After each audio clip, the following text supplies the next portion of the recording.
Sudah siap? Siap. Ya, Assalamualaikum warahmatullahi wabarakatuh. Di sini kami akan menjelaskan tentang tugas kami, yaitu tugas jaringan komputer tentang pemrograman soket TCP dan UDP. Nah, untuk nama anggota kelompok kami yaitu Indra Niko Saputra dengan NIM 2406020130091 dan saya sendiri yaitu Taufik Akbar dengan NIM 240601201400041. Nah, untuk pengertian soket programming sendiri adalah soket programming adalah protokol yang mempunyai metode untuk membuat koneksi antara perangkat dalam jaringan. Soket programming bertujuan agar satu program bisa berinteraksi dengan program lainnya dalam satu jaringan. Nah, untuk jenis soket programming itu ada dua, yaitu TCP dan UDP. Untuk TCP akan saya jelaskan dan untuk UDP akan dijelaskan oleh. Nah, untuk TCP sendiri adalah protokol dari transmisi atau Transmission Control Protocol, yaitu singkatnya yaitu TCP adalah suatu protokol yang berada di lapisan transport, baik itu dalam 7 lapis model referensi OSI atau model data yang berorientasi sambungan connection oriented dan dapat diandalkan, yaitu reliable. TCP adalah standar komunikasi yang memungkinkan program aplikasi dan perangkat komputer dapat bertukar informasi melalui jaringan. TCP dirancang untuk mengirimkan data atau informasi dan memastikannya terkirim lewat jaringan. Bisa dibilang Transmission Control Protocol ini adalah inti dari sebuah Internet Protocol. Contoh pekerjaan TCP itu ada banyak sekali, yaitu Telnet, FTP atau File Transfer Protocol, SMTP, terus HTTP, lalu World Wide Web, lalu WAIS, dan FAX di internet. Nah, untuk cara kerja TCP terdapat 7 layer OSI, yaitu untuk layer pertama application layer, untuk baru presentation layer, session layer, transport layer, network layer, data link layer, dan physical layer. Pertama data dipecah menjadi bagian-bagian kecil yang bertujuan agar dapat ditransmisikan, dapat berjalan dengan akurat tanpa harus mengirim ulang ketika mengalami kendala. Data yang telah dipecah tadi itu akan otomatis kembali tergabung seperti semula ketika sudah sampai ke tujuan yang diinginkan. Nah, data yang dikirimkan tadi akan melalui rute yang berbeda-beda antara sumber dan perangkat tujuannya. Sebelum sampai di perangkat tujuan, data akan melewati beberapa layer yang saya jelaskan tadi yang berada di kanan ini. Dan tahap ini akan menerjemahkan sinyal dan memastikan data akan terkirim ke tujuan. Nah, untuk karakteristik TCP itu ada 5, yaitu berorientasi sambungan atau connection oriented. Nah, sebelum data dapat ditransmisikan antara dua host, dua proses berjalan pada lapisan aplikasi harus melakukan negosiasi untuk membuat sesi koneksi terlebih dahulu. Koneksi TCP ditutup dengan menggunakan proses terminasi koneksi TCP. Nah, lalu karakteristik keduanya yaitu full to black. Untuk setiap host TCP, koneksi yang terjadi antara dua host terdiri atas dua jalur, yakni jalur keluar dan jalur masuk. Dengan menggunakan teknologi lapisan yang lebih rendah yang mendukung full to black, maka data pun mudah saat stimulan diterima oleh dan dikirim. Header TCP berisi nomor urut TCP sequence number dari data yang ditransmisikan dan sebuah pengetahuan dari data yang masuk. Nah, untuk karakteristik TCP yang ketiga yaitu reliable atau dapat diandalkan, yaitu data yang dikirimkan ke sebuah koneksi TCP ini pasti benarnya dan akan diurutkan dengan sebuah nomor urut paket dan akan mengharapkan paket positif acknowledgement dari penerima. Jika tidak ada paket acknowledgement dari penerima, maka segmen TCP akan ditransmisikan ulang pada pihak penerima. Segmen-segmen duplikat akan diabaikan dan segmen-segmen yang datang tidak sesuai dengan urutannya akan diletakkan di belakang untuk menggunakan segmen-segmen TCP untuk menjamin integritas setiap segmen TCP. TCP mengimplementasikan perhitungan TCP checksum. Nah, untuk karakteristik keempatnya yaitu bytestream.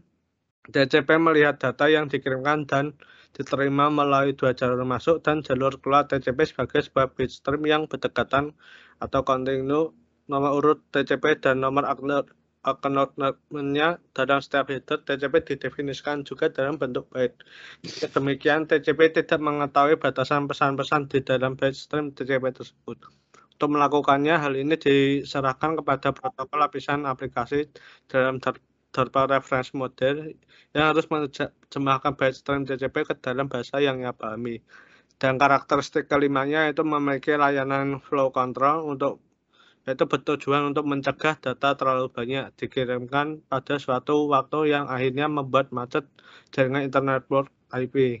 Nah, TCP mengimplementasikan layanan flow control yang dimiliki oleh pihak pengirim yang secara terus-menerus memantau dan membatasi jumlah data yang dikirimkan pada satu waktu untuk mencegah pihak penerima untuk memperoleh data yang tidak dapat disanggahnya, yaitu buffer.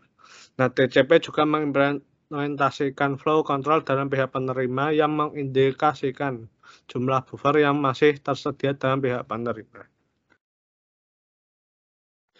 Nah, untuk selanjutnya yaitu UDP socket akan dijelaskan oleh Mas Indraniko Saputra. Dipersilakan waktu dan tempatnya Mas Indraniko.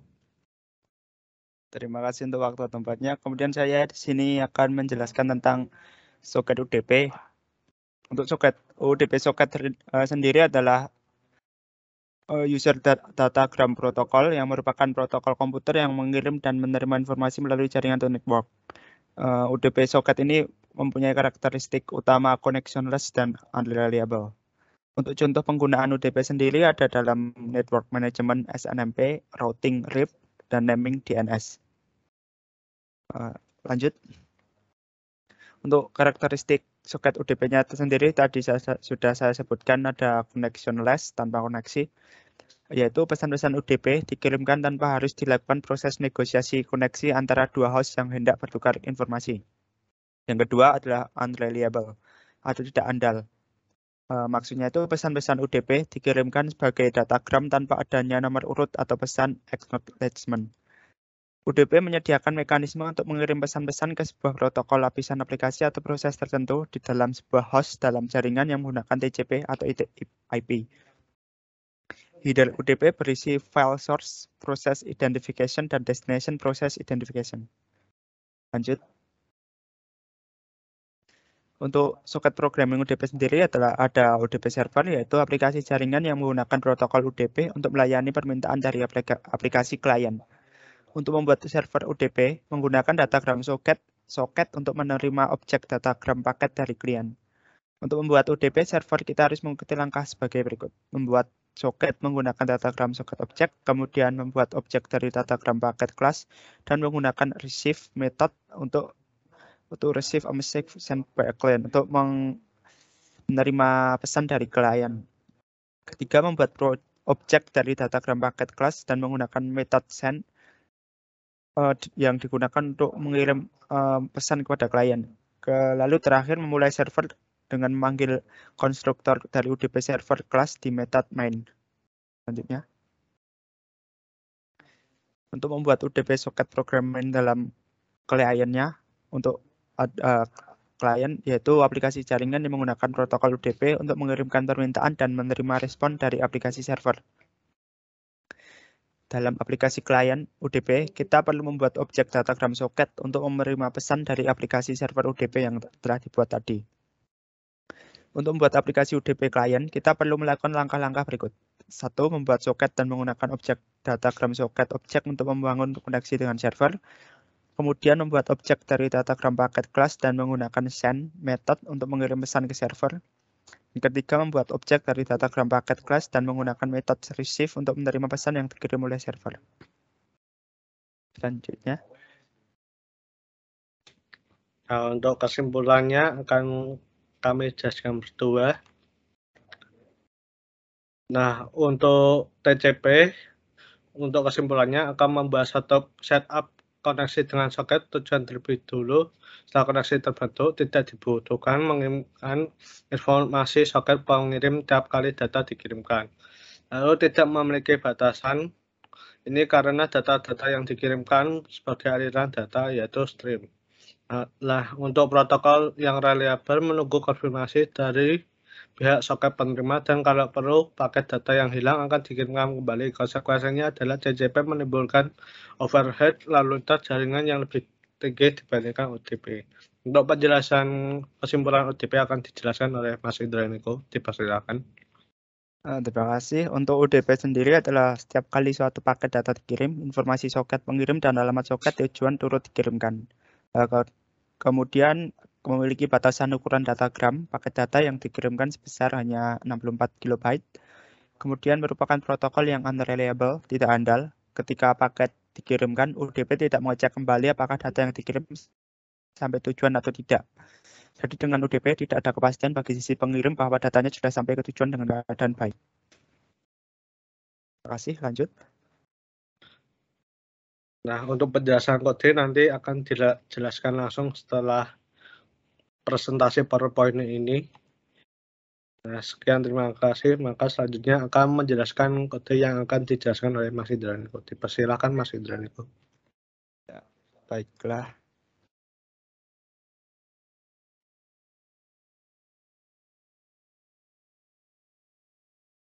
Ya, dipersilakan Mas Niko untuk menjelaskan codingnya. Baiklah, kemudian sebentar. Kemudian di sini saya akan menjelaskan coding tentang server TCP dan UDP-nya. Pertama-tama saya akan mencoba untuk menggunakan server TCP dahulu. Sebelumnya maaf, belum saya buka tadi. Ini untuk server TCP-nya terlihat di sini. Codingan dengan Python.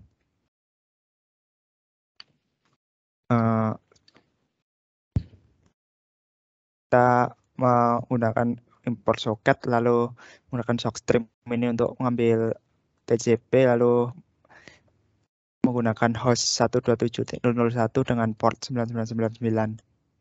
Kemudian ini untuk mencari server aktif klien sudah aktif atau belum. Jika sudah aktif maka akan diterima. Intinya ini menunggu klien untuk datang. Kemudian ini data dalam loop while ini digunakan untuk menerima data dari klien dan kemudian akan dikembalikan lagi ke klien. Seperti itu. Untuk menerima datanya adalah ini receive lalu di print di sini. Print receive data ini, kemudian data akan dikirim ke klien kembali dengan client.send ini. Kemudian bagian kliennya ini seperti tadi, mirip dengan server. Kemudian ini hanya adalah coding biasa, kemudian ini dalam loop ini. Yang paling utama adalah yang ini. Saya membuat variabel B yang isinya itu pesan yang akan kita kirim ke server nantinya.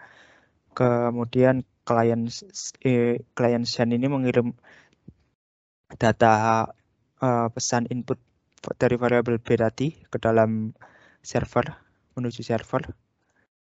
Kemudian untuk print client ini digunakan untuk menerima data yang dikembalikan oleh server. Dan jika nanti input command-nya salah akan di close seperti ini. Server akan di close. Untuk lebih jelasnya Mbak langsung dicoba di sini.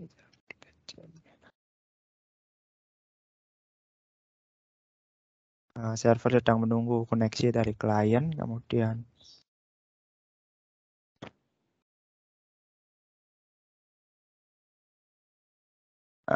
sudah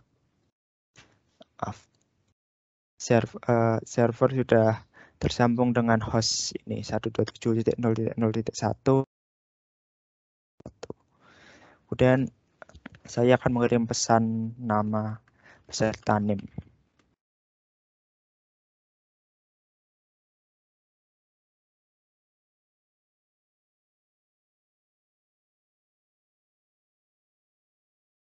Nah, bisa ini data sudah terima dalam server, kemudian server mengembalikan data ke klien dan diterima oleh klien seperti ini. Message receive from server, data yang terima dari server adalah sama dengan di atasnya. Tandakan koneksi berhasil. Kemudian saya lakukan lagi, dicoba lagi dengan teman saya.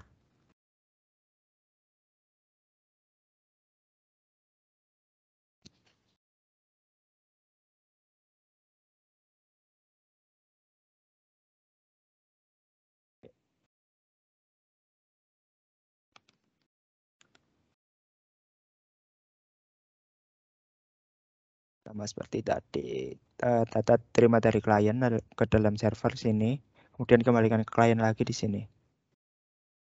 Ketika klien diberhentikan, maka ini juga berhenti. Server juga sama-sama berhenti keduanya. Kemudian untuk server dan klien UDP, dalam server pertama-tama dalam server UDP masih sama seperti tadi, hanya saja ini menggunakan soket diagram daripada stream ini. Kemudian dalam loopnya ini digunakan untuk menerima apa itu address portnya tadi. Kemudian ini datanya, variabel datanya, nanti pesan yang dikirim dari klien, kemudian akan di print di sini. Dan untuk klien sendiri mirip yang klien TCP-nya, hanya saja ini dikirimnya perbedaannya ini port dan hostnya itu perpesan dispesifikasikan sendiri-sendiri. Berbeda kalau TCP tadi langsung ke klien, maaf ke server, sedangkan UDP satu-satu perpesan ke server. Contohnya ini.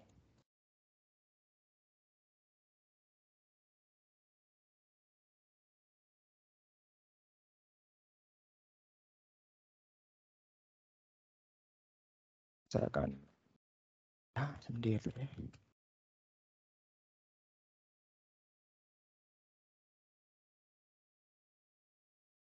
Nah, ini receive data ini benar.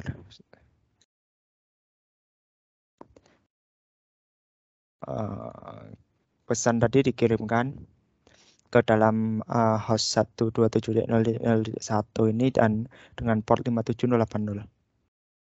Dan saya coba lagi.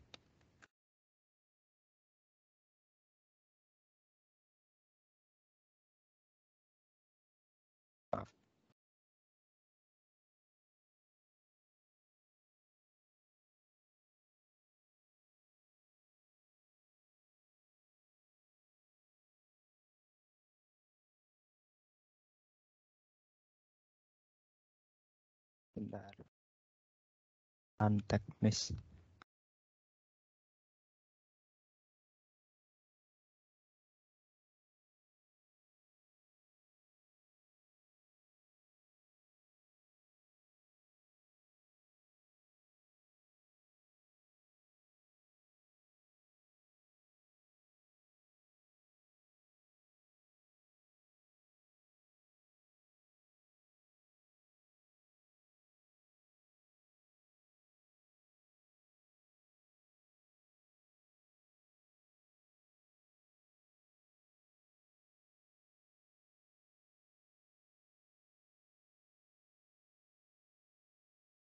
Kesalahan komen, maaf.